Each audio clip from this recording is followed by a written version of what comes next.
Benjamin Castle are Americans. Watching the footy. Liam Ryan saying, kick it my way, I want to jump over the pack, and here he comes! Ryan! This is Buddy Franklin! This is the greatest showman! Got the handball off to Myers. Myers looking for the lead of Stengel. Gee, they're good. Gee, they're sharp. Razzle dazzle Rioli. Oh, who else? McDonald! From inside the centre square. Boys kick the goal. Boys kick the goal. From inside the centre. Foul. Oh, they can't believe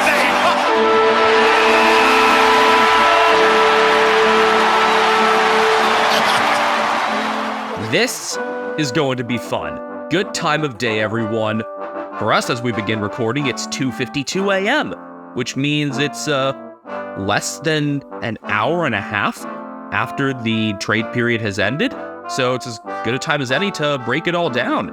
Welcome to episode 142 of Americans Watching the Footy. I am Benjamin Castle, and I have been following everything throughout this trade period, watching it like a hawk. Well, not like Tyler Brockman, Ben. You do know that one, right? Yes, I do. Who are you? I'm Ethan Castle, and we were kind of trying to do our own version of what one of my favorite shows, Baseball Barbacast, has done a bunch of times, where at the trade deadline, one of them goes dark, and then the other one breaks all the news to them shortly after the deadline. Yeah, I think this is the third or fourth year that they've done it, and first time we've tried it, and I mean, I've got mine separate documents, I've got everything up to date. In theory, if everything went off without a hitch, then Ethan should not know anything that happened since that Tyler Brockman deal on Saturday, which is weird, by the way, that we had a Saturday deal. You usually see nothing go through on the weekends at all. That said, things did go off with hitches. I've been a bit of a bad boy. Have you been a very good bad boy, though? Yes. Okay, firstly, I just want to say, I'm just so fed up with the embargo in the first place. Why is it that nothing can get announced and, made official? I mean, obviously, the answer is for media purposes only, to actually have, tight coverage on stuff. You know, usually it's just from, 3 to 7:30 Australian Eastern Daylight Time? They decided today, you know what, let's move it up to 2. Why not? Just arbitrarily. And then, Tom Morris told us that the AFL system shuts at 7 p.m., so for any trade to be finished in the last 30 minutes, it all had to be done via email and everybody CCing everyone. Just why would you not just have the window close at 7, or why would you not have everything stay online a bit longer? Yeah, that seems like a bit of an oversight. I think it could lead to some really, really funny situations. I mean, I'm thinking of, I think it was in 2017, an NFL trade that almost went through between the Bengals and Browns that would have had A.J. McCarron swapping Ohio teams. And I think it was the Browns didn't sign something that the Bengals had sent off to the league, and D. Haslam just exploded, basically. I don't know the exact situation, but I think stuff like that is funny. I think stuff like that is also very preventable. It's extremely preventable. Now, it's just weird in the first place that these trades are in such a tight window in the first place, that lists are locked to a great extent, aside from the draft, 4 or 5 months out from the season. But here we are. And I mean, at this point, Ethan, I have to ask the question, what did leak through? You want to go from most mundane to most shocking? I'll just rattle them off. So here's the thing. We started out friends. I don't know what that's a reference to. I forget. Kelly Clarkson, since you've been gone. Got it. Okay. So I, again, tried to do everything I could to avoid all the information. Did you mute terms and stuff, or? However, I realized I still follow a bunch of stuff on my personal Twitter, and that stuff on there came up when I wasn't looking for it. I've realized from this ways I could do it better next year. Good. Or we could have you do it next year. I was also thinking, what if Apple brings back fingerprint login stuff, then I could just sand off my fingerprints. Like the real Men in Black approach. Yeah. Or they burned them off. Okay, so anyway, there are a few things I found through that, and because I realized I actually follow a fair amount of AFL stuff on Instagram, and next year I'll just avoid that better. Or again, maybe you'll be the one and I'll break the stuff to you. Either way, what I know, you said you want to go from most mundane to most shocking. Why not? All right, most mundane would be Big O and Nguyen, or Big Onion going from Richmond to North Melbourne. Yeah, another tall going North's way. Need to improve so many parts of their list. And I mean, I'm keen on Big Onion getting more opportunities anywhere. And, we have really a special appreciation, I think, for the South Sudanese players. What you're not going to guess is how I found that one out. I think it was probably just from a player you followed posting about it. Was it something that Harry Sheasel said? No, it was something that USF basketball player Josh Coonan posted to his Instagram story. I didn't know they had a connection. I had no idea either. I mean, does he qualify them as friend of the show, like Buku Kamas? I guess so. I mean, we're using the term friend pretty loosely. Yeah, I mean, I know one of Buku's friends growing up, Kwani, who was on the Cal men's basketball team. And obviously, Buku is staying on with the Bulldogs, which surprised us in other ways. But okay, what else do you know? We did know that. Let's see. I mean, I knew there were a couple things that were kind of all but official before I went dark, like Shane McAdam going to the D's and Liam Henry going to the Saints. I don't know anything about the compensation for either of them. I do know that those things were happening, though. You're correct. I know that Geelong were making a push for Jack Billings, but I think the D's ended up, I'm not sure if they ended up winning out there, if he ended up getting moved at all, but okay, sounds like they were more likely to get him than we were. Yeah, let me just go over the compensation for those, the returns for those then, because you brought them up already. So Big Onion, Biggie going from Richmond to North. Richmond got a fourth rounder back, pick 65. Seems fair. Late third, early fourth, something like that makes sense. Yeah, and Richmond, they held on to that pick. That pick originally belonged to Hawthorn. Then he said McAdam, that was for Melbourne's second next year. Okay. I think McAdam can help really solve the absence of Jake Melksham if he gets into more marking contests. I mean, he's a pretty capable shot, and it's a matter of him just asserting himself more in the air, I think, because he's never been a super high average contested mark player. He's obviously going to need to rely on... Well, you know what? I'll save the other D's talk for later, because maybe some spoilers there. Liam Henry, it was him for next year's second rounder for the Saints, along with a fourth round swap. I think this was poor return from Freo. They have a problem, I think, just understanding the value of their outside players. I don't know with this one, because, I mean, he only had, that half season of games as a good defender. So maybe they're just not selling super high on him. I don't hate that. I think maybe they could have gotten a little more for him, but I think it's more than just a second, though. It's not like a criminal underpay like Blake Acres was. Blake Acres for a third. We're still going to go on about that. I know there was talks about Lachie Schultz to Collingwood. I don't know what ended up materializing there, so we'll get to that. Do you want to do that now or get to that later? Let's hold on that one. Okay. Let's see. I know there was talk about Ivan Soldo going to one of the Adelaide clubs. Okay. We'll get to that in due time if that did indeed happen. Let's see. What else? Trying to think if there are any mid-level ones. I know about the big one, unfortunately. Fuck. Yeah. Just say it. Jack Ginnivan, Hawthorn. Between following Leo from 6 News and just Instagram and stuff, that was kind of hard to miss. Yeah. As much as I would have loved to be in the dark on that. So I am so disappointed because next year, if I'm going to do this, I'll just be on some other Twitter feed, and then if I want to post something to mine, I'll just switch over just for that, because I don't know this. Yeah, I had I wish I hadn't gotten that spoiled. I had a great thing planned. There was bunch of picks swapped between Hawthorn and Collingwood. I see 33's involved, and so is 33. But yeah, Ginnivan returns to his childhood club. I think he saw the writing on the wall that he might get pushed out. You think of guys like Hardy Harrison, for example, who took a real step forward this year. Harrison showed some promise in his debut and had more of a scoring touch than Ginnivan did, obviously, this past year. You saw what Ginnivan did in his debut year, obviously. And Zach was also the main character of his debut year, really, which, I love that there's going to be some storylines out of him being somewhere else. But at the same time, I don't love this because like he was so clearly tied to Collingwood, and him being gone just feels not right. Well, does It instantly makes Collingwood Hawthorn must-see TV, don't get me wrong. I mean, I would think that it was after Hawthorn beat him in their last meeting anyway. I also wonder, what does this mean with like Hawthorn? Are they really going for it?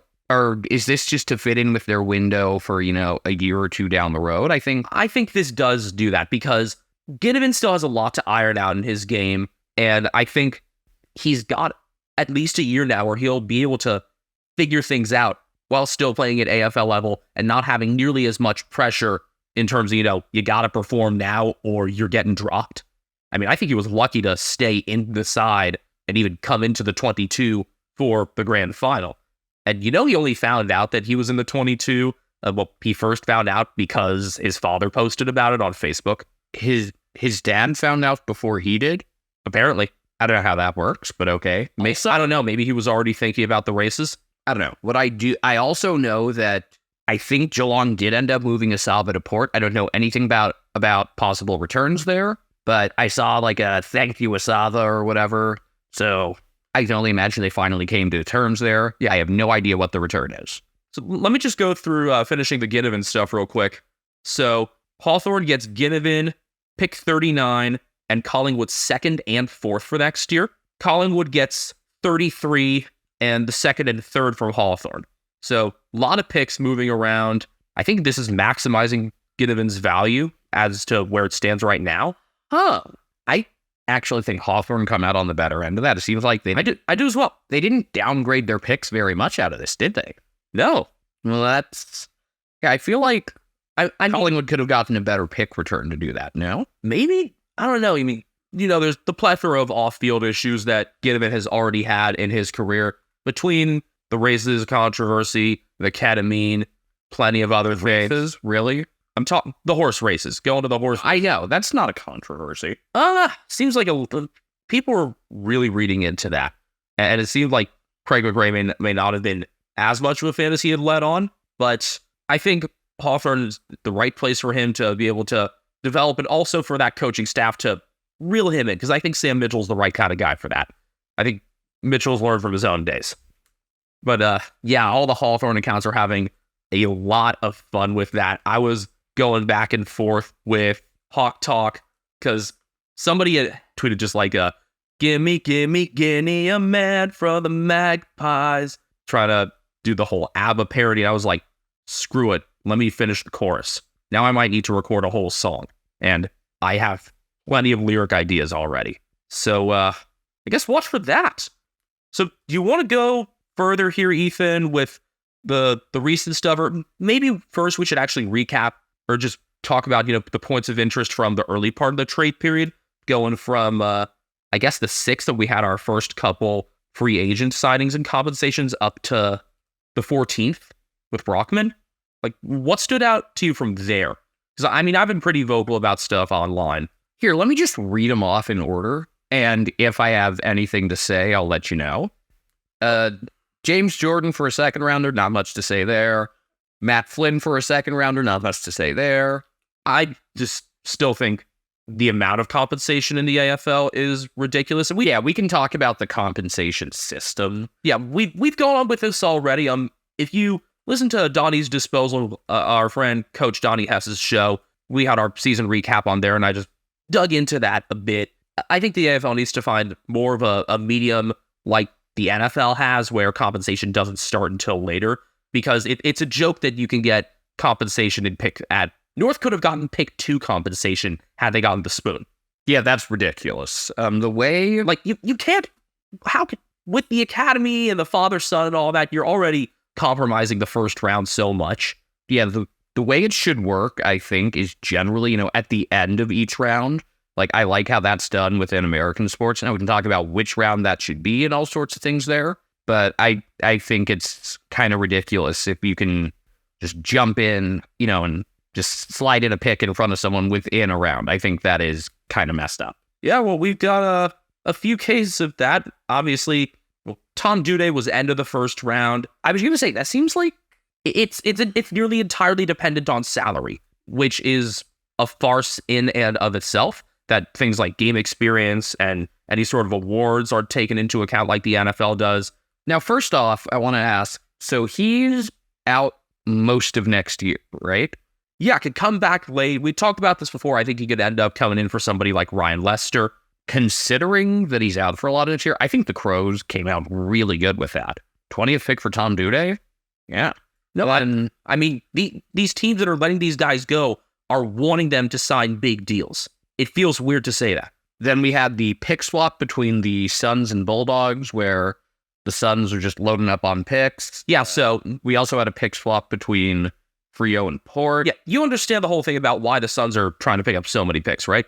Because of academy stuff? Yeah, they got like 3 or 4 academy bids that they're probably going to need to match. Chiefly among them is Jed Walter, the big, who could end up being bid on as high as maybe pick 2 or 3. So that's just very necessary for them to do.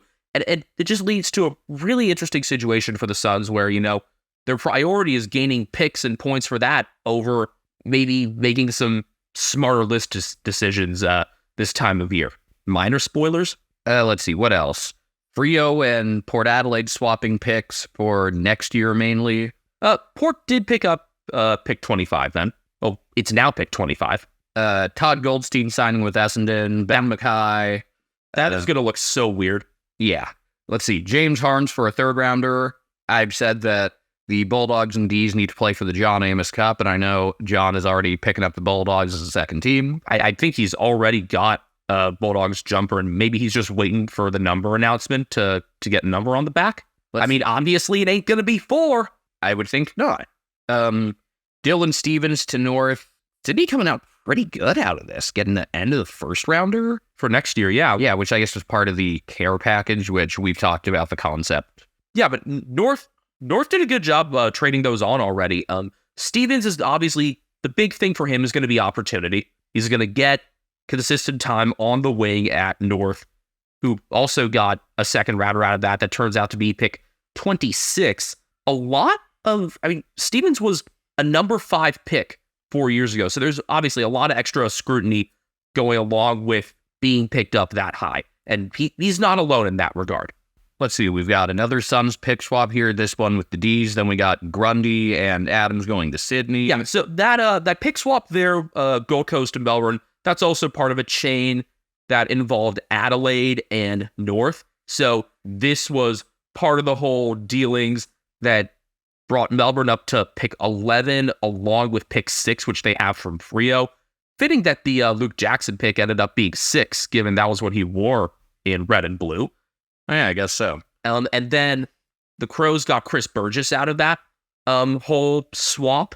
Burgess, you may recall, was co-leading goal kicker in the VFL this past year. Both of those were on the Suns, and now both of them are not Suns because Brodie McLaughlin was just let go. Yeah, seems like the Crows really came out of this one well. They got a first rounder in exchange for 2 second rounders and got some forward depth. I'd take that if I was Adelaide. I mean, I think part of this then would be just preparing for life post-Tex. Yeah. Because, I mean, you might need to replace McAdam a bit. I mean, you've already got Darcy Fogarty there in the mix, obviously. Taylor Walker looks ageless at this point. I just hope that this doesn't slide Riley Philthorpe down the charts at all. I think with his ruck craft, he ought to get more time. We're just very, very big Philthorpe believers here. His stealing is very apparent from the debut he had a couple years back, showdown this year, the first of them. I just think a lot about that game-winning goal against the Saints he had in 2021. That was in Cairns, the over-the-head goal. Yes, that was awesome. That too, right. Let's see. Other observations I have here. North had a pick swap with the Suns. Also, yeah, that was part of the end of that chain there. North came out, wow, Zach Fisher and a first rounder for a couple of slightly later picks. I love that deal for North. Yeah, the Blues have been stockpiling picks, and they've been really trying to get a lot of picks for next year as well, because they have a couple father-sons, if not 3, that are going to be really important for them to get. I think Andrew Walker's kid is one of them, and Scott Camporale's twin boys are the other 2. I know they did really well in, what was it, like the pre-grand final? Yeah, the Team Selwood versus Team Nataunui game. It was I think it was Ben that had the really, really strong game and is considered, a top 10 talent at least in in next year's draft. And then Taylor Adams seems like he should be worth more than the 34th pick. I know he's a little older, but I'm surprised that it was just 34 that got it done. It was 33 at the time of the deal, but I think a lot of it comes down to the hamstring issues. But this provides some really important depth for the Swans, allows him and Luke Parker to shift between the center and some forward time. the photo of him on Wikipedia does not look anything like he currently looks like. Is it an old Giants photo? No, it's from 2017. Oh yeah, he's just got flow in that one. He looks like he could be like Bobby Flay's cousin. He's looked like Bobby Flay with like a little Bailey Fritch almost hair wise. All right, But yeah, Adams, and you've got outside depth that the Swans added during this period as well with Jordan. Obviously, they need to cover for Callum Mills for likely all of next year after his Mad Monday wrestling debacle that ended up busting his rotator cuff. I still can't believe that happened. And that Jacob Constanti remains at the club. I mean, they were obviously both willing participants. All right, moving on. We got Jade Gresham for a late first rounder. That's the compensation that pushed back Adams and a bunch of other stuff. Because that's 21. I can't believe that was end of the first round. I think it's a front-loaded deal for him. That's a big reason for that. If you're looking at Gresham from this past year, that's way more than he's worth. If you're looking at his production for the last few years, I get it. I mean, he's going to be a midfielder that gets some time in the forward 50. He's got that sort of burst. I think he's averaged just like 17 or 18 disposals and exactly 1 goal per game for his career over, I think it's 136 games. And I'm really looking forward to what Essendon has to offer for next year. I still have so many questions about their defense, obviously, even with Ben Mackay coming in. Just, I'm not sure if Ben Mackay is all that. And I think his real focus is going to be being able to win now at Carlton in the first place. Geez, Goldstein, though, that one is still tripping me up. I get that, I think he might have supported Essendon as a kid, and that Sam Draper, his injury is longer term and can see him sidelined for part of next year. I think it's also a really important thing about Essendon with the rucks there for Nick Bryan's development. I think Goldstein will be really influential there. He's got 2 years left on his deal and clearly a lot to prove. I guess this almost takes us up to kind of where you ended knowing about. Yeah, let's see. North added Toby Pink. Do you have that list as, what is this, delisted free agent? He was the best defender in the Sandville this past year at Glenelg, and I find it surprising that one of the South Australian teams didn't pick it up. I was thinking in particular the Crows. Remember, they're going to be without Nick Murray for much of the season. Tom Duday's gone. James Borlase may not want to come back. He might try to get to Port, where his father played. So still a lot of questions there. And you said, as soon as Murray's injury happened, this was way before we knew Duday might want to go, that his injury is going to be the toughest to replace there. Other than that, Brisbane getting a third rounder for former basketballer Tom Fullerton. I think this is mostly just ruck cover. Because, yes, Fullerton can have some forward time, but I can't see him being in the same lineup as both Max Gawn and Jacob Van Rooyen. Yeah, it's a depth move. Yeah, with Grundy gone, I think really this is just kind of, we got to have something else there. And Fullerton wanted to go there, and so they made it work. Grundy just getting back to being a lone ruck and the main guy there in Sydney could do him some good. He's clearly not the type that can venture forward for long periods. Gawn's got more of the forward craft than Grundy does. And if you remember when Gawn was out near the start of the year, because he got injured, I think it was early on in that round 2 power outage game at the Gabba, Grundy played the next 3-4 rounds as the primary ruck and did fine for himself. So he's still got that potential. You look at what he did in the final couple of years at Collingwood that weren't injury impeded either. So I think Melbourne made out okay here, not stellar. The return for Grundy for the Demons was pick 47, which they on-traded for Tom Fullerton, and a second rounder for 2024. So I think they ended up okay there. And then Tyler Brockman for a third and a fourth. I think West Coast comes out pretty good on that one. Hawthorn were trying to really make a deal there, trying to push him to go to Freo instead, maybe get a friendlier trade for that, but he was adamant on going to West Coast. He's very, very good friends with Liam Ryan, and I think that influenced things more than anything. And look, if somebody wants to go to a team like that, all the power to him. Welcome home, Tyler, and welcome home, Matt Flynn, as well. I don't think he's actually from the West, but I saw photos of him when he was younger in the Eagles jumper, so good enough. It's still not going to be pretty for West Coast next year, and I hope they don't compromise too much in terms of next year's draft stock. I hope they stand firm on pick 1. I think they'll be more towards respectable, like I thought they were going to be this year. They won't be good, but they'll be respectabler. Respectabler. That's a word. Maybe, I don't know, 4 or 5 wins. I don't think they'll have that whole run of 100-point losses. I think the spoon is still on the table easily. Oh, yeah. All right. With that, I'm thinking we should take a break, and then we'll get into all the fun stuff that I don't know about. Yeah. All right. Yeah, let's step aside for a second and kind of collect ourselves. I need to fill up my water.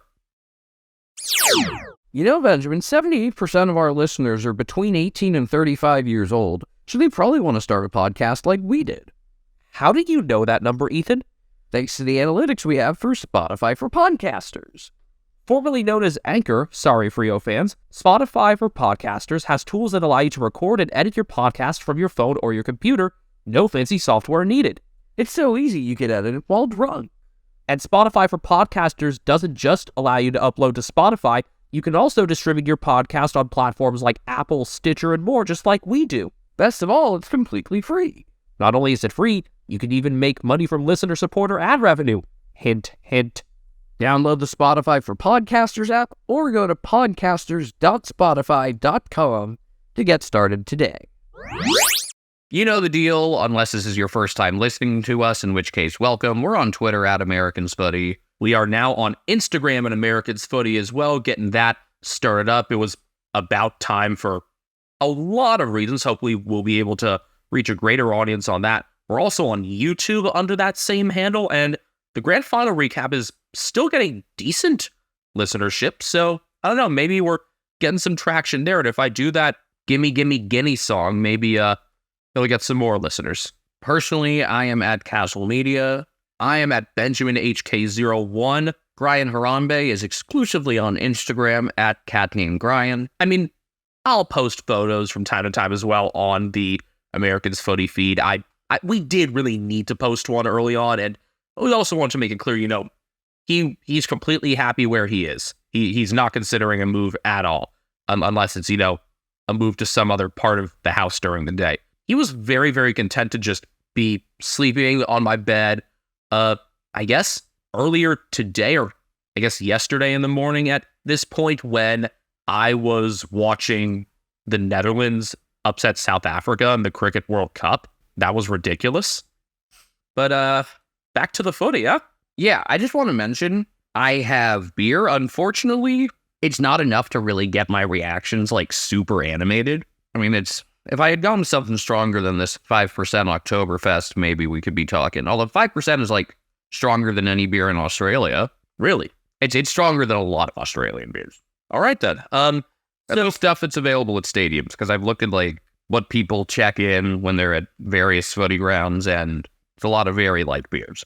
Okay, so at this point, Ethan, you told us what you know already about what happened, what you know from Monday through Wednesday. We mentioned Big E Nguyen, Liam Henry, Shane McAdam. Unfortunately, the big shock in Jack Ginnivan. I know something involving Soldo and South Australian clubs. I know Esava probably ended up getting moved to Port. You mentioned Jack Billings. I'm not sure if I ever actually told you the full news there. I know Geelong wanted him, and then I think the D's had a shot at him. Did he end up going to the D's? Jack Billings, the former number 3 overall pick from back in 2013, he is a demon. Damn it. And the return there is a 3rd rounder for next year. That's it? I mean, he's 28, had been wavering between AFL and VFL time for a lot of the year, injured a decent portion of the year. I don't think this is going to be, any overwhelming move. If I'm Geelong, I would have gone after him. It would have been a very Geelong thing to, bring in a 28-year-old, but my position on Geelong before the trade period was it's going to be tough for them to bring in a whole lot right now. And We didn't bring in like anybody, did we? we'll get to that. But, Jai Clark is basically going to be brand new this coming year after coming back from the stress fracture. Still, I would have liked some interior midfield help. Clark can provide that. I'd rather have some experience in there, because it's going to take more than just one guy. Ollie Dempsey's a bit on the outside, Unless Jai Clark is like instantly Tom Liberatore. or Selwood. I mean, there were some heavy Selwood comparisons in that draft year, and But we need like a Liba type. I'll tell you right now, the Cats did hold on to pick 8, Okay. which of course will end up being probably like pick 10 or 12. Because of compensation stuff, or because of like matches for academy or father-son bids. Yeah, all the compensation stuff that's done because free agency is done. Well, restricted anyway. And anything that would unleash compensation then. So, obviously Jed Walter's going to be bid on before that. I think Jordan Croft could be bid on before that. Son of Dogs player Matthew Croft. And Any relation to Lara Croft? good guess, but no. Damn. I don't know anything about Tomb Raider, but someone can make references somehow. I don't know. I don't know games unless they involve Mario or our backyard games. I mean, you made the reference, so there. I would love it, by the way, if it turned out that like Australians were randomly super into the old backyard sports computer games like I was. I feel like they totally could have caught on there. I don't know. I guess we'll have to find that out. I'm looking for like the most mundane moves or like the things that you would have known about. Let's see. Okay, so Jacob Kaczynski, you knew the rumblings about him? Nope. Okay, well, I guess before there might have been some talk about him. I don't know. It's been rumored for a while that he would go to Richmond. Okay. Earlier today, he was moved to Richmond for pick 49, so third rounder there. That seems fair. Well, I have no strong opinion about that. I mean, you knew Hawthorn were looking to bring in another tall or two.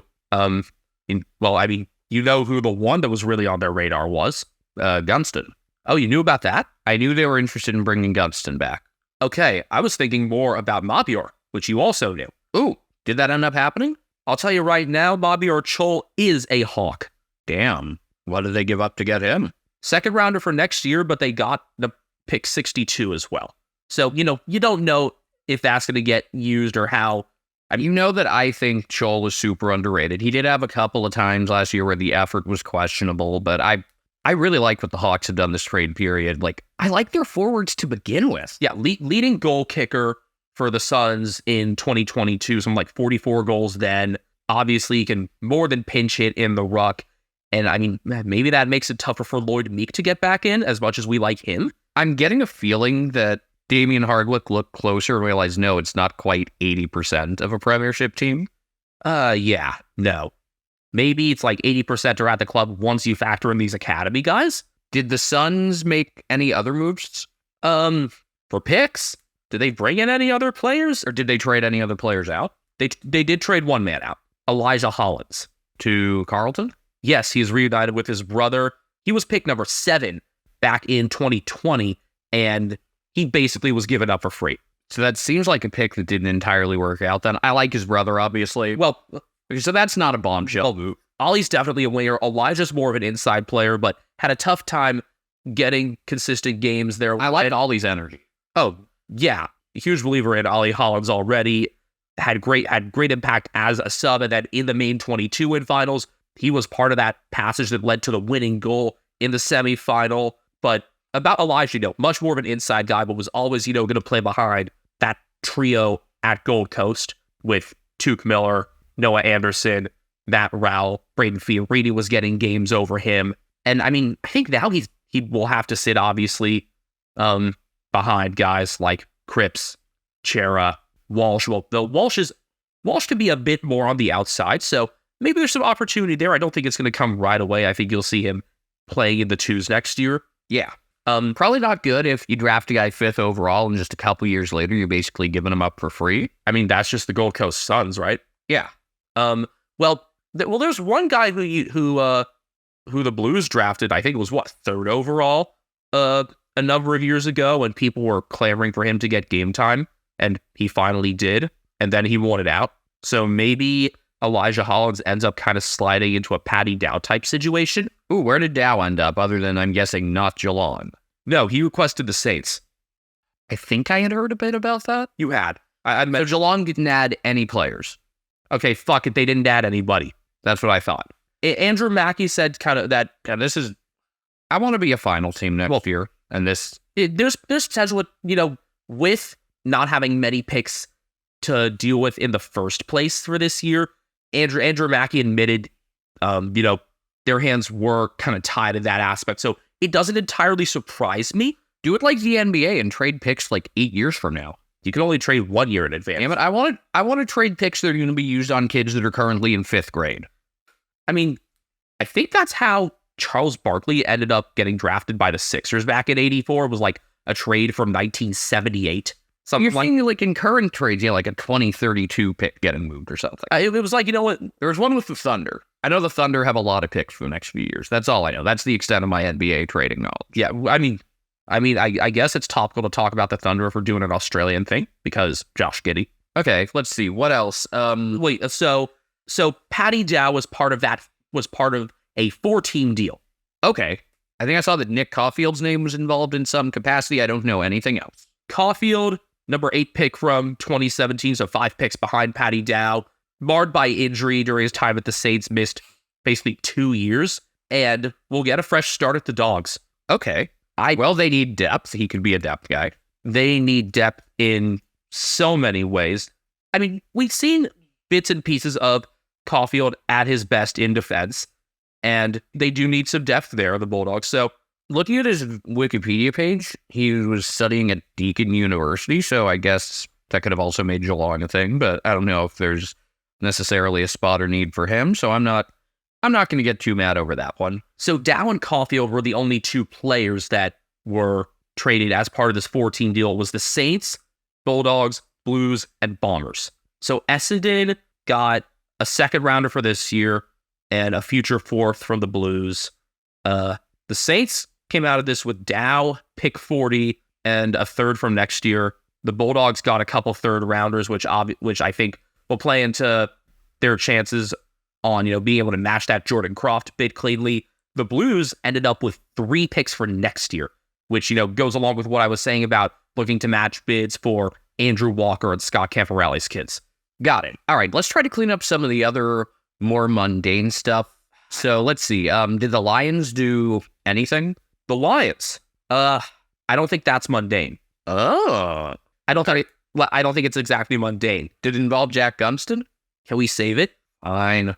Let's see. Well, you knew that Port was looking for rucks, right?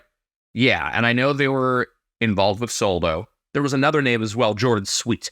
Okay, that makes sense. I think there had been some rumblings about that before I went dark. Okay, so who do you think they got, Soldo or Sweet?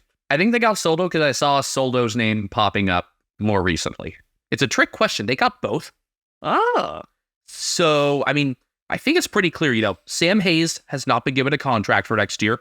Scott Lysette has not been given a contract either. So I think they're kind of starting fresh there in the ruck. And Soldo obviously has some forward capability as well. Decent set shot. So Sweet, actually, I have to go over Soldo first. Because this involved 5 picks changing hands with Richmond. Soldo would pick 50 for 41, 49, Frio's 2nd, and Port's 4th for next year. I like how Richmond came out on that, yeah. Oh, I really like that. They needed to drive up the price on Soldo. He'd been pretty valuable to him when he'd been healthy. He'd been obviously the most like for Nankervis, who is the cleanest player. Sometimes he's damn entertaining. We really like Nankervis, obviously, but should have had goal of the year in 2022. Yes, the one out of the air. But he has some trouble staying on the field between injury and suspension. He's kind of, he's kind of a better. Oh God, I'm thinking of kind of like a better Braden Pruce in a lot of ways. I think he's got a much more level head than Braden Pruce. Yeah. So better in terms of both talent and in terms of not getting suspended as much. Yeah. So what this does is I think it really means Richmond are going to be backing in Samson Ryan, which I like because he's damn entertaining. And I mean, you saw what he did in some of the time he had this year. Maybe needs to bulk up a bit, but has forward craft. And keep going young if you're Richmond. Samson Ryan, Ben Miller, obviously is a tall who can play throughout the ground. Ruck, you see him sometimes go back in defense, had to improve his goal-kicking form during the season. He was my sleeper pick for Richmond this past year. So, just gonna keep bringing his name up as well, Ben Miller. So I Before we go on, Ivan Soldo reminds me of what I wanted to mention. Oh, okay, what was it? So I didn't want to do this at first, but I feel like we have to contribute to the Taylor Travis discourse. And I found out that Ivan Soldo is dating some Instagram model, which I think is really funny because, like, if you were to pick, I wouldn't call her a celebrity, but if you were to pick, which players would date a celebrity, he would probably be towards the bottom of the list. So I was just thinking, in spirit of the question that was asked on Baseball Barbacast, which again is the show we're kind of modeling this episode after, who would be the funniest players to be in relationships with someone famous? And I came up with 2 answers. I was just wondering if you had any answers before I gave mine. I think it would be really funny if it was like someone really short. So I'm instantly thinking like, well, Liam Ryan isn't really short, but he's definitely on the shorter side. Caleb Daniel, obviously. Yeah. Okay, I was gonna go. Who else did I recently realize was short? I don't remember. It would be funny if it were someone like Braden Pruce, just with how reckless he is on the oval. That's kind of in the spirit of one of the people I came up with. I guess less reckless, but after realizing that Riley O'Brien's actually pretty smart, I thought he wouldn't fit. Someone else is just kind of like big guy hit ball. I think, like Riley O'Brien, brilliant. Like he's gonna end up a doctor, and probably should have been the one administering the concussion assessments rather than Mark Fisher. Anyway, I thought Jared Witz would be a funny one. Just after thinking about it, Witz, I'm scratching the facts. Okay, Witz, okay. And then I was thinking of one other, but do you have any other suggestions first? I want to hear this. Tom Cole, because he's kind of funny looking. That's not I know these aren't like great answers. Yeah. I feel like there are other sports that have some personalities that are kind of bigger for this. A healthy Tom Cole is something that I'm just I think is a requisite for the Eagles to be any semblance of decent next year. Like if his ankle cooperates, then I think they'll be a decent amount better. But I had to mention that pick 50 was involved because the Power then on-traded pick 50 to the Bulldogs for Jordan Sweet. So that was straight up there. Got it. But I needed to mention Ivan Soto, and I'm restraining myself from laughing here because this was the start of Port's graphics team, putting out stuff, and they had not been having a great time. Like some of the stuff from the John Cahill medal was hard to read. And then, oh yes, I know about this. I know what you're getting at. You've seen the graphic? Let me guess, you saw the one for Asavar? No, I've seen people talking about it. I think I can put together what it is. I am now showing it to Ethan. LCOEMWE. I think it's Afrikaans, and so you'd pronounce it like LCOEMWE. Is that the name of the episode? LCOEMWE? I've got to send that to people who would understand this. That's really good. Now I'm thinking of like, the meme with like the crying woman and then the cat. Like the woman's like crying welcome and the cat's just sitting there saying LCOEMWE. Or it could be, is it LCOEMWE? Nah. The L is below the C. Well, for some of them it's more pronounced. You know what? Klumwe sounds sounds even more Afrikaans, doesn't it? Yeah. But I was thinking maybe it was Welsh, but no, like between LCOEMWE and Klumwe, this is Afrikaans. That's good. So I was laughing hysterically when I saw this earlier. You were not home when it happened. Yeah, that's fucking funny. Like Klumwe, Klumwe, or LCOEMWE. I think LCOEMWE was our title, though. Yeah, all caps, something like that. Okay, so from now on, instead of Lahaya, we say LCOEMWE. To life, LCOEMWE. Okay, so about. I just need to keep track of what we've already talked about. So about Port's ruck dealings. We talked about the 4-way trade already. Let's see. Let's stay on the topic with Port. What did we get for Asaba? 25. Okay. 76 and 94. Okay. They also didn't blow me away, but pretty good. It's basically what you could get because Port were stretched pretty thin on draft picks from the Ruck dealings. So we entered the draft with 8 and 25 now? Yeah, 8, 25, 76, 87, 94. Okay. And I don't hate it. I don't love it. I don't hate it. I give it like a solid B plus on the return. Just my overall grade for the trade period is a C because I would have liked to actually add people. I think the preseason draft is going to be a really important period for them. Gonna have to be. Yeah. Because just this, that is not a good enough midfield right now. Yeah, but at this point, once that trade had been done, Port were left with no draft picks. So they did something to get more, or they're just rolling with none. Well, I think that's a pretty severe penalty if they do have no draft picks, unless I think there's someone with rookie elevations involved as well. They also, already dealt away their first for next year. That was to get Horn Francis? No, that was No. That was in the pick swap with Frio. That was what got them. Right. That was what got them 25 and a second for next year in the first place. So, yeah, Port were dry at that point, like completely dry in the draft. Well, I just went to save the LCOEMWE, so I guess they traded away something. I didn't see a face, but there was a thank you in there, I think. Well, First off, did they say thank you, or did they say like that? I don't know. Well, you knew which Port there was a Port player that was wanting out, maybe. Oh, wow, it actually does say just thank you. Okay, but you know who the Port... I didn't realize they had fun with it too. Did you see the? Yeah, yes. Port had fun with it at the end. Had been locking off after a long day saying LCOEMWE. LCOEMWE. Okay, well, they say it's LCOEMWE, so I'm gonna trust them. But okay, this trade, I guess this trade isn't surprising now that I'm reading it. It looks like something that basically was kind of in the works. Well, yeah, Xavier Derswell wanted to go to Essendon, and there was someone from Essendon that wanted to go to Port. Brandon Zerk-Thatcher. Okay, so that makes sense. Yeah, so that did happen, and Port got a fourth rounder out of that. So they're just at pick 73 right now. Now, pick swaps can still happen, up to and including the draft. Port got a couple fourth rounders for next year out of that as well. Essendon were really trying to poach a second rounder for next year, and just Port ended up not budging. So my question now is, does Essendon, who currently have pick 9, try to jump up a little bit and try to take Xavier Dersma's brother Zane? Yeah, I was going to say, that seems... The odds of Zane getting to Geelong are like 0, huh? Especially if Essendon trade up. Now, Maybe Geelong could somehow trade up. I think That's unlikely. it's tough with the limited capital they have. But I am really wanting to hear now from Dean, the Dersma's father.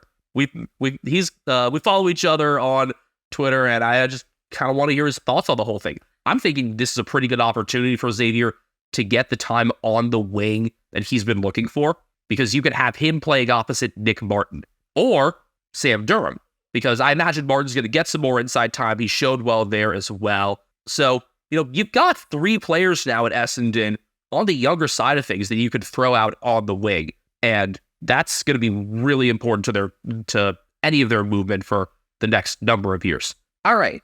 Staying on the subject, is that it for Port Adelaide? Did we go over everything? I mean, I just want to mention real quick, I think that Geelong were really just toying with Port the whole time and making him hold up on everything. Also, people pointed out, 2 of the picks involved that in the trade that Geelong got were 25 and 94. Add that up. Yes, 119 rears its head again. Fuck you, Kane. All right, so but that's all for Port. Did nothing happen with like Orazio Fantasia then? No, but he still could move to the Giants. Sounds like the Giants are wanting to bring him in, so he could. I don't think the Power are going to block that move if he wants it. So, obviously, some delisted free agency stuff could still happen. Might as well bring this up now then. So Essendon kind of fucked up on understanding the rules of something. Oh.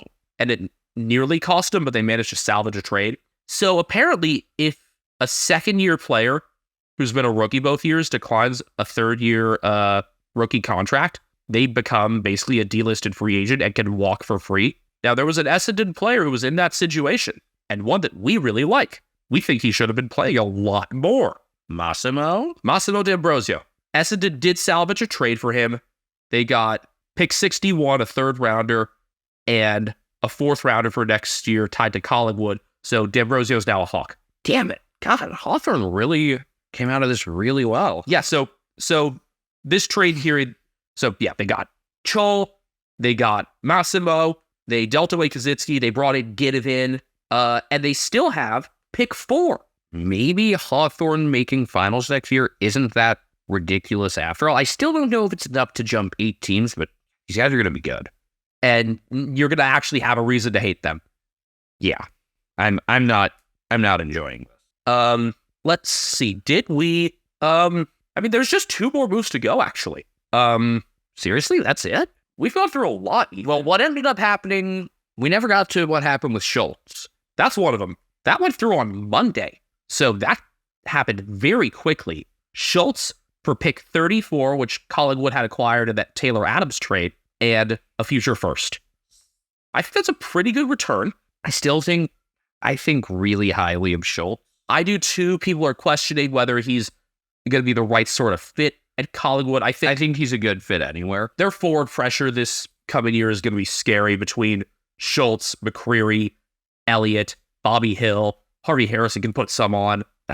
I mean, if you're just basically upgrading from Ginnivan to Schultz, again, they'll figure out how to fit him. I really, really like Lachie Schultz, and I think they could have gotten more for him. I think people are going to realize now just how good this guy is. I mean, we've said it for a solid 2 years, I think.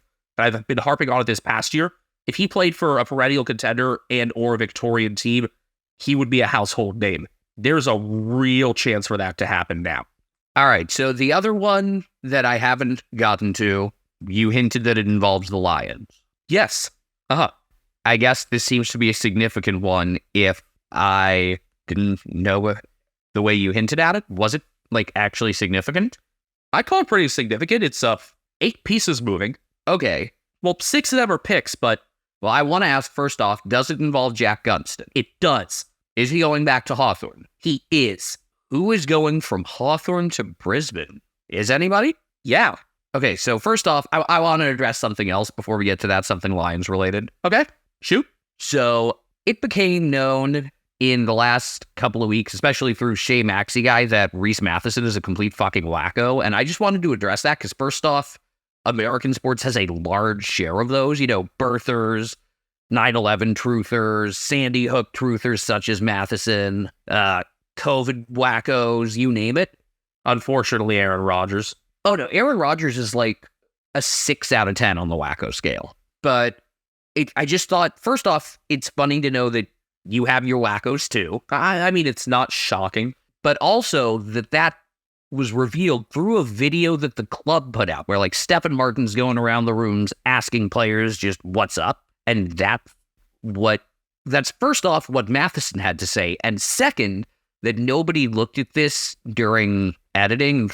Maybe we shouldn't have this there. How recent was this? Well, this had to have been a couple of years ago. It was 2019 or something. Considering Steph Martin wasn't there past 2020. But yeah, it's did Stephen Martin play for the Bulldogs in the grand final in 2021? Yeah, but this is, I don't know, it's just wild to me. And I just felt the need to mention it because I didn't have a better time to. Okay, yeah. All right, so who did the Hawks send to the Lions? This is going to surprise you. Brandon Ryan. Darn, I was hoping this would be more of a blockbuster thing. It's he's an interesting young piece. 3 games. Hawks fans are not happy they gave up on him so quickly. It's less of a blockbuster because the real blockbuster you already learned about. He's already 25, but he's gonna be 26 star next year. It's more of a puzzler that we're ending on here. But it's so Brisbane get Brandon Ryan, 39, 54, and Hawthorne's 4th for next year. The Hawks bring back Gunston. They get 47, 61, and Brisbane's 2nd next year. So Gunston can be in sort of a mentoring role there. Gunston and Bruce can do some good with their forwards. I think the big thing is that it was just going to be a very tall look for the Hawks if Ryan stayed, and I'm just thrown off by the fact that he was thrown around so quickly because that was very sudden. This all was going to play into me leading up to the Ginnivan talk, but you kind of learned about that and really leaving. I not known. I mean, I had in my notes to go with Schultz and Gunston last to lead up to that, but So once Schultz came in on Monday, also apparently he pronounces it weirdly listening to him talk. So maybe that's where it comes from. But once he came in, I think that was when Ginnivan realized like, oh, I'm going to have a hard time getting in here. And, already some friction at the club maybe. So maybe it's best for me to look elsewhere. I've got my medal. Maybe let's look at, some premiership window that's going to open up soon. And hey, my childhood club is in that situation. All right. So that's where that is. So I think if that's how Ginnivan was thinking about it, and there are some other, rumors, obviously, because there are always rumors around Ginnivan. Yeah. Okay. Do we have to address them? Sure. Okay. There are rumors about, believe it or not, revenge porn involving Dan McStay, because there was a rumor that McStay had been the one to leak the ketamine video. But I think the fact that this trade happened so cleanly and nothing came from the club, no foreboding, like post that just says club statement. Okay. Means that I don't think anything came of it. All right. But, Keep an eye on that, but probably downplay it unless we have reason to believe it. That's what I strongly believe. I just had this whole thing laid out to lead up to that huge Ginnivan bombshell. That's why this ends kind of in this sort of anticlimactic way. Okay. But we've gone through the trades now. I mean, looking at, I guess we could talk a little bit about winners and losers here. I mean, I think Hawthorn have come out of this very, very well. I was going to say them, and then I was going to say probably Collingwood came out pretty well, even with giving up Ginnivan, because I think Schultz is awesome. They got Schultz, and they managed to use that Adams return to do that, so not a huge loss on their part. Essendon obviously brought in their players through free agency. Gresham, Mackay, Goldstein. I'm more mixed on them. I mean, I think North has come off very well also, considering this is going to be a top-heavy draft class. People think this draft could be over in 3 rounds, maybe, or like 3.5. And North come out of this with picks 2, 3, 15, 17, and 18. Hell yeah, baby. We got 76, 87, and 94. So I feel like every fan will think their team came out losers and didn't do enough. They came out with, so Geelong came out with they started with just 8 and 87. So again, their hands were really tied this trade period. I would have liked to do more. I think there were a couple of other guys maybe we could have looked at moving. They were a little bit further down the list just to get something. Again, if with consent trading rules, it's very, very difficult. The Bulldogs ended up with a lot of picks, but I don't know what to make of them in terms of like making this their window. Well, I mean, they've got a huge gap between their first and their second. 5, all the way down to 48. Again, I think a lot of that late stuff is going to be fodder for before the Jordan Croft bid. And then because they've got 48, 50, 52, 36, 69, nice, and then and 72. Those are all worth some sort of points. 16, I think, was Geelong's originally. Yeah, I think should have hung on to that. I think maybe that was traded to Brisbane and then the Bulldogs as part of the kind of getting the picks required to make the Dunkley deal feasible last year. Okay. Because I think that's how Geelong's 3rd or 4th changed hands. Okay, so everyone thinks, unless you actually got like a big piece, that your team came out of this a loser, and that's normal. Except for Hawthorn. I think people are very, very... Well, they got big pieces, so I think... Hawthorn, I'm sure Collingwood fans, I don't think... Weird. Do you think... Gunston coming back is kind of catharsis. You got a big name with potential in Ginnivan. Scholl has the potential as well. I mean, there's nothing that screams... I like these moves. Hawthorn's the winner here. I think Sam Mitchell, Mark McKenzie, they've, it's a very clear club vision, and I think they've got the right people in the right places to make very, very good on it. If you weren't a Geelong fan, you would be probably have this team like pretty high up in a lot of your evaluations. Oh no, I like how they're building things. I've said that from the start. It's just a matter of like actually appreciating them once they get good. I don't want this to happen, but I respect the process. Yeah. So the Dogs end up with 10 picks. The Suns have 10 as well. None of them are that high, though. But again, they need to match like 3 or 4 academy bids, so that's that. Richmond, I'm kind of on. I guess they came out fine. Well, remember, they didn't have their top pick to begin with because of the Tim Tarano deal. I like what the D's did coming out of this with 6 and 11. I mean, they had 6 coming in, obviously. And I think I want to ask you, and then I'll give my evaluation on who I think the biggest loser is. I think there are a couple teams out of this that came out kind of strange, being Essendon and Port, but I wouldn't call either of them losers. I mean, there's one team that I look at here as a loser. So Essendon, obviously, again, their biggest names came through free agency.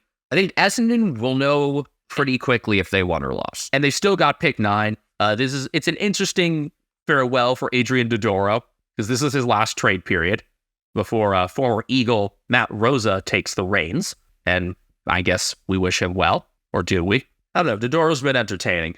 And then, obviously, Port having such a limited draft hand, well, it basically means they're the same boat where, like, we will know very, very quickly if things work for them. And you know what? If they don't get further than they did this year, I think you have to call 2024 a failure for Port.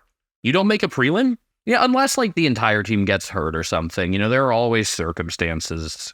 I mean, people have been really, really high on Radagolea fitting into that defense, being able to play maybe a bit more loosely, a bit of a less defined role compared to where Chris Scott had him. Ben Dixon was of the belief that he was the one piece that the Power need.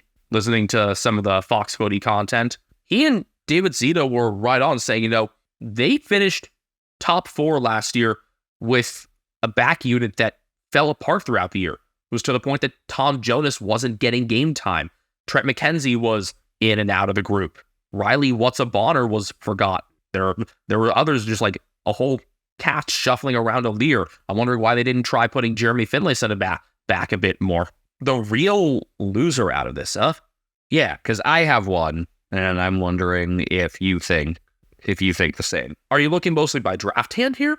No, just looking at overall. Just looking at like teams with few picks. You know, we said the Crows actually came out pretty well through all this. They've got 3 top 20 picks and brought in some extra forward support. So they've come out of this okay. I mean, Geelong obviously were just, again, not able to do all that much. Eagles not wanting to do much because pick 1. Can't hate on that. I think the biggest loser out of this, is it Frio? Yep, that is exactly who I think it is. Because of Schultz and maybe, you know, not as great a return on him or Henry as you would have thought. Yeah, I think when they come out of this trade period and look at everything they did, you look at who you gave up, and you're telling me that the highest pick you have this year is number 34? Well, it's because they'd given up their first 2 picks already. And yes, they do have a first for next year coming out of it, but they gave up a lot. They did. So I think the Schultz one was a bit of a blindside, but this is already a team that's slipping. It's disappointing. I want this derby to mean something. I want the Eagles making a contest with them, if not beating them, to mean something. And look, I like a lot of their list to begin with. I think Jai Amos is going to continue progressing. I mean, he was doing sort of Jeremy Cameron-like things in a teenage year. Tom Emmett finally came into things at the end of last year. I think, you know, with Schultz gone, you're going to need someone like Bailey Banfield or Tom Emmett to really, really step up in that pressure forward role. Did you see much of Emmett's games because he played the last 2 rounds? Have you gone back and taken a look at that? Not really. That's a name that I want you to watch for. Tom Emmett for Frio. A mature age guy out of the Sandful who had battled cancer and a severe Achilles injury to get to that point. So, you know, that's someone who I really want you to take a look at. Maybe if you go back and watch those final couple rounds for him. His debut came against Port, in fact. I think he had like 3 or 4 goals across those games. And obviously, you know, we think Banfield belongs in the 22, if not the 18. Yeah. And then on the outside as well, I mean, I hope Nathan O'Driscoll doesn't get wasted. Yeah, there's in and out of the side again this year, not prioritized as much, not anything overwhelming in terms of results from his Peel Thunder outings. I know they made it to the Waffle Grand Final and lost. Confused by where the Dockers stand now, because it seems a very far cry from having played in finals about 13 months ago. I think that's all the trades, and the picks, and the hats. Oh, I need a West Coast Eagles, the sun is my enemy hat, don't I? I guess so. All right, I don't know the next time we're going to be on. I think we're going to do... I don't think we're too long from getting the fixtures, because I remember last year was something like, was it November or December that we got I don't know. I do know that there's talk about the idea of Collingwood traveling to GWS and the D's traveling to Sydney for round one, which would be stupid. It would be a split round 1-2, I think, trying to take advantage of the NRL opening up in Vegas. I have no idea how that's going to go either. I actually think probably going to draw well because there are Australians everywhere. Yeah, I just don't want the league to do something stupid, but they'll probably do something stupid. Look, if you're the reigning premiers, you should open at home. And I mean like an actual home game, not your sort of second home. I mean, the MCG doesn't have faulty steel. I know. Hey, you can look forward to the Cats having, an actual Cardinia Park next year. Yeah, let's do that. That'll be cool. And when the fixture comes out, we'll go through, seeing what possibilities for first-time occurrences there are. And I think really our priority now is getting some interviews together and just getting some more guests on here. We've been on, obviously, Coach Donnie Hess's show, been on with Craig Wessels from Yak on the Footy, Cast fan like Ethan out in Ohio. Those two were a couple who really got us into the U.S. footy sphere right away. So want to repay the favor there. Got some Australian names I wanted to get on as well. And I think we'll just gotta have freer reign this offseason. So I'm looking forward to that. So keep following us wherever you get your podcasts, wherever you're listening to this, on YouTube, Twitter, and Instagram at Americans Footy. Me at Benjamin HK01 on Twitter. I am at Castle Media. Brian Harambe is on Instagram at Cat Named Brian. It is late, and I'm working not all that long from now, and I want to push this. So here we go with the editing, I guess.